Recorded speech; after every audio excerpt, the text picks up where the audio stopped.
We're live. We are live. All right. Good morning, everybody. This is the March 11, 2021 Coastal Permit Administrator hearing. And for the record, the time is 10 a.m., so I will call the meeting to order. Let's see. Do we have Mr. Goings on the line? Not yet. All right, so I'll give it a couple more seconds, but meeting is called to order.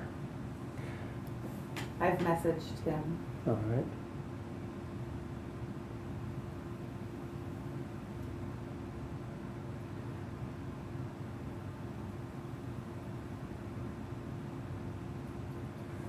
So do we have a determination of noticing? The project was properly noticed. Perfect. And here's Matt. All right. It keeps telling me my webinar is expired. All right. So call the meeting to order, determination of noticing.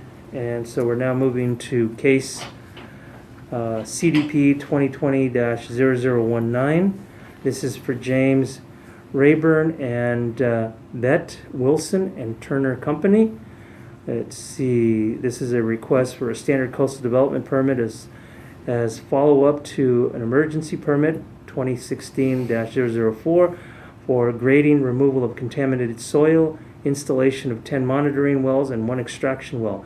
Applicant is also requesting destruction of the 10 monitoring wells, re-roof of the existing residence, and the installation of 2 flush-mounted skylights on the existing residence. The property is located within the coastal zone, 1.4 plus minus miles northwest of Guala Town Center at the corner of Big Gulch Road and Old Coast Highway, located at 47,000 Big Gulch Road in Guala, Assessor's Parcel number 145121-14. This project has been determined to be categorically exempt under CEQA.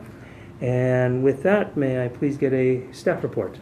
Yeah, thank you, Interim Director Gonzalez. I'm going to give a brief summary just of how we got to this point because it's kind of a long process, but I'll make it short here. On March 17th, 2015, the South Coast Fire Department reported unauthorized release of petroleum from an above-ground storage tank. Subsequently, through that process, an underground storage tank was discovered to be found not properly abandoned to no fault of the current owner. An emergency permit was obtained from Planning and Building for the remediation of the petroleum spill. LACO and Associates was hired to perform the remediation action and to create an action plan.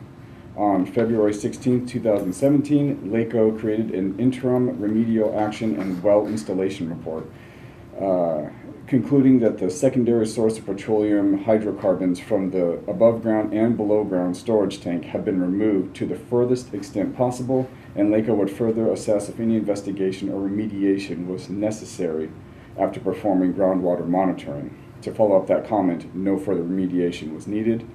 April 26, 2017, the action plan was submitted to the North Coast Regional Water Quality Control Board, where they agreed with the well and destruction work plan proposed by LACO. A land use covenant for impacted soil was submitted to the Mendocino County Recorder's Office as part of the remediation plan. A monitoring well permit was obtained and demolitions were finalized November 16, 2020, making the project compliant with the request from Environmental Health. And that's kind of how we got to this point. I'll move on to a quick summary of the staff report. This is a bluff-top parcel, zoned rural residential with existing single-family residence and attached garage. The property is not in a highly scenic area.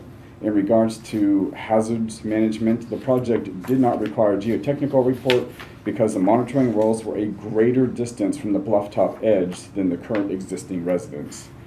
An archaeological survey was prepared September 2nd, 2016 by Alta Archaeological Consulting and submitted to Planning and Building. No artifacts or resources were discovered during the archaeological survey, so no agency referral request was sent to North Information Center at Sonoma State or Archaeological Commission. Like Nash already said, this project is categorically exempt and staff recommends approval of the project. I'm happy to answer any questions. All right, thank you. So with that, is the applicant online or a representative for the applicant?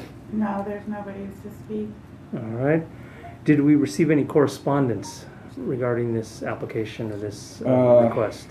No, no correspondence. My applicant had a few questions, but we talked about it, and he's pretty happy, so All he just right. wants to get this moving forward.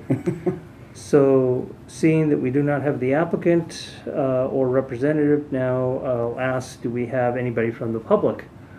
There's no public. There's comment. no public, so I'll return it back to the Coastal Permit Administrator, and I will go ahead and accept the recommendations of staff and approve the project, subject to the findings contained in the staff report as well as the conditions in the staff report.